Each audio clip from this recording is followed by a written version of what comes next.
පිළිකාවක් කියන්නේ සෛල අසාමාන්‍ය ලෙස වර්ධනය වීමක් සහ බෙදීමක්. එතකොට අද අපි කතා කරන මහාන්ත්‍රයේ පිළිකාවකදිත් සිදුවන්නේ මහාන්ත්‍රය ඇතුළත ස්තරයේ සෛල අසාමාන්‍ය ලෙස බෙදී වර්ධනය වීමක්. මහාන්ත්‍රයේ පිළිකා කියන්නේ ලංකාවේ 4 වෙනියට සුලභම පිළිකා වර්ගයයි. මහාන්ත්‍රය කියන්නේ ඔබේ ආහාර ජීවන පද්ධතියේ අවසාන කොටසයි. මහාන්ත්‍රයේ ඇතිවන පිළිකා පටන් ගන්නේ පොලිප් කියන පූර්ණ පිළිකා තත්ත්වයෙන්. පොලිප් කියන්නේ කුඩා ගෙඩියක්. නමුත් හැම පොලිප් එකක්ම පිළිකාවක් වෙන්නේ නැහැ. ඒ වගේම පොලිප් එකක් පිළිකාවක් වෙන්න අවුරුදු ගණනාවක් යනවා. මේ නිසා පිළිකාවක් ඇතිවෙන්න නිශ්චිත සාධකයක් තවම තහවුරු කරගෙන නැහැ. උදාහරණ වශයෙන් ඔබේ පවුලේ කාට හෝ අවුරුදු 60ට අඩුවෙන් මහබඩවැලේ පිළිකාවක් සෑදී තිබුණොත් ඔබටත් මහබඩවැලේ පිළිකාවක් ඇතිවීමේ අවදානම තිබෙනවා. ඒ වගේම වෙනත් ප්‍රවේණිගත රෝග නිසාත් මේ පිළිකා ඇතිවීමේ අවදානම වැඩි වෙනවා. පවුලේ කෙනෙක්ට පිළිකාවක් නොතිබුණත් වයස 50ට වැඩි කෙනෙක්ට පිළිකා ඇතිවීමේ අවදානම වැඩි.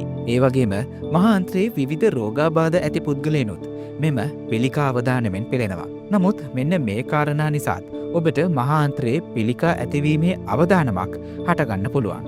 අංක 1. තන්තු අඩු, සත්ව මේද වැඩි, සත්ව මාංශ වැඩි, ආහාර වේල් රටා නිසා. ආහාර මාර්ගයේ මෙන්ම මහ බඩවැලේ පිළිකා ඇතිවීමේ තත්ත්වය වැඩි වෙන්න පුළුවන්. අංක 2.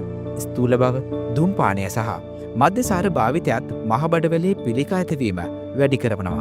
මහාන්ත්‍රයේ ඇතිවන පිළිකාවල ප්‍රධාන රෝග ලක්ෂණ විදියට අපිට මෙන්න මේ දේවල් බලා ගන්න පුළුවන්. අංක 1. වැසිකිලි යන විටදී ලේ පිටවීම.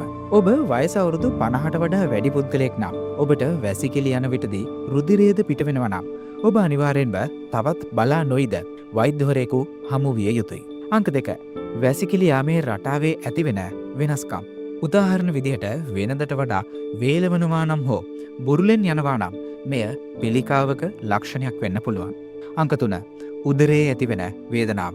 නමුත් මේ ලක්ෂණ ඇති වෙන්න කලින් අපි ස්ක්‍රීනින් වැනි පරීක්ෂණවලට මුහුණ දීමෙන් පිළිකාව පෙර සිටම හඳුනාගෙන ඒට අවශ්‍ය වෛද්‍ය ප්‍රතිකාර ලබාගෙන එය සුව කර ගැනීමට අපට හැකියාව ලැබෙනවා. එමෙන්ම ඔබට පිළිකාවක ලක්ෂණ මතුවූ විටක වෛද්‍යවරයෙකු හරහා කොලොනොස්කොපි හෝ CT ස්කෑන් වැනි පරීක්ෂණයක් මගින් පිළිකාවක් ඇතිද නැතිද එය කොතරම් දුරට පැතිරී ඇද්ද යන්න තහවුරු කර ගැනීමට හැකි වෙනවා. එවිට ඔබට මහාන්ත්‍රයේ පිළිකාවක් ඇති බවට හඳුනාගතහොත් බොහෝ දුරට ශල්‍ය කර්මයක් මගින් මහාන්ත්‍රයේ පිළිකාව ඉවත් කිරීමට වෛද්‍යවරුන් කටයුතු කරනු ලබනවා. එමෙන්ම රෝගීන් හට ශල්‍ය කර්මයට පෙර හෝ පසුව කීනෝතෙරපි සහ විකිරණ ප්‍රතිකාර අවශ්‍ය මට්ටමට ලබා දීමටත් වෛද්‍යවරුන් විසින් කටයුතු කරනු ලබනවා.